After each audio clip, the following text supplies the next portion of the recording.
भैया हम संदीप सिंह दीवाना ग्राम बेलवार के सम्मानित प्रत्याशी हमारे श्री बड़े भैया फूलचंद पटेल जी को भारी से भारी मतों से विजयी बनाए। धन्यवाद। और कहना है कि वादा नहीं विकास करेंगे, जनता का सम्मान करेंगे। जो किया नहीं कभी किसी प्रधान ने, हमारे फूलचंद पटेल भैया जी वो काम करेंगे, वो काम करेंगे। फूलचंद पटेल जिंदाबाद, जिंदाबाद, जिंदाबाद। फूलचंद जी के प्रधान बनैहा, अब की पटेल जी के प्रधान बनैहा, कई के मतदान हो। अब की फूलचंद के प्रधान बनैहा, कई के मतदान हो, कई के मतदान हो, कई के मतदान हो, कई के मतदान हो, कई के मतदान हो। रामा बिलवारे से अब की जीतई है, कई के मतदान हो। अब की पटेल जी के प्रधान बनई है, कई के मतदान हो। जी हाँ, मेरा गांव मेरी जिम्मेदारी। हमारे क्षेत्र के कर्मठ, ईमानदार, भावी और जुझारू प्रत्याशी हमारे बड़े भैया श्री फूलचंद पटेल जी को भारी से भारी मतों से विजयी बनाए। धन्यवाद। फूलचंद पटेल जिंदाबाद, जिंदाबाद, जिंदाबाद। फूलचंद पटेल जिंदाबाद, जिंदाबाद, जिंदाबाद। घरे घरे काम होई, सबका विकास होई, भैया जी के ओरिया से पूरा प्रयास होई।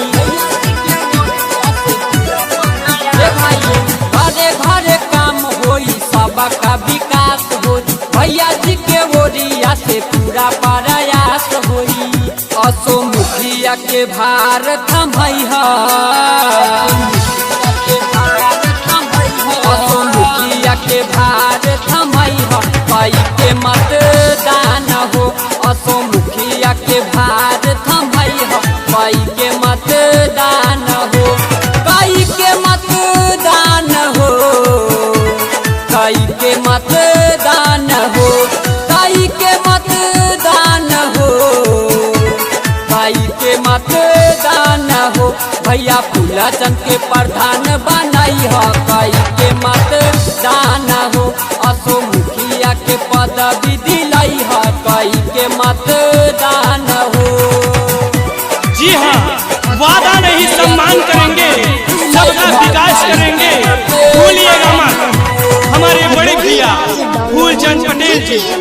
फूलचंद पटेल जिंदाबाद, जिंदाबाद, जिंदाबाद। फूलचंद पटेल जिंदाबाद, जिंदाबाद, जिंदाबाद।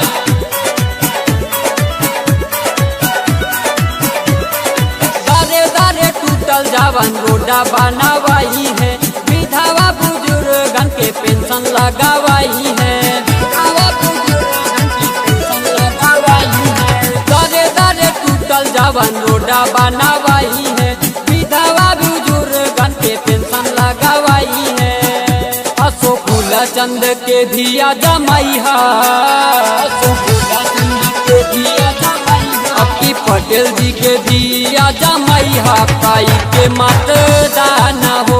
अब की प्रधान तू भैया के बनैहा, कई के मतदान हो, कई के मतदान हो, कई के मतदान हो, कई के मतदान हो, कई के मतदान हो। भैया फूलचंद के तू जीतैहा, कई के मतदान हो। अब की प्रधान के पदवी दिलैहा, कई के मतदान हो। जी हाँ, वादा नहीं सम्मान करेंगे, सबका विकास करेंगे। भूलिएगा मत हमारे बड़े भैया फूलचंद पटेल जी। फूलचंद पटेल जिंदाबाद, जिंदाबाद, जिंदाबाद। फूलचंद पटेल जिंदाबाद, जिंदाबाद, जिंदाबाद। असो प्रधानी इतिहास बनवाई है, गावे गावे घरे घरे विकास करवाई है, गावे गावे घरे घरे विकास करवाई है। असो प्रधानी इतिहास बनवाई है, गावे गावे घरे घर विकास भरवाई है। अपन वादा पूरा कई के दिखाई है, अपन वादा पूरा कई के दिखाई है, अपन वादा पूरा कई के दिखाई है। कई के मतदान हो, अपन वादा पूरा कई के दिखाई है। बना दा प्रावधान हो, बना दा प्रावधान हो, बना दा प्रावधान हो। कई के मतदान हो, बना दा प्रावधान हो। अब की फूलचंद भैया के जीता दा कई के मत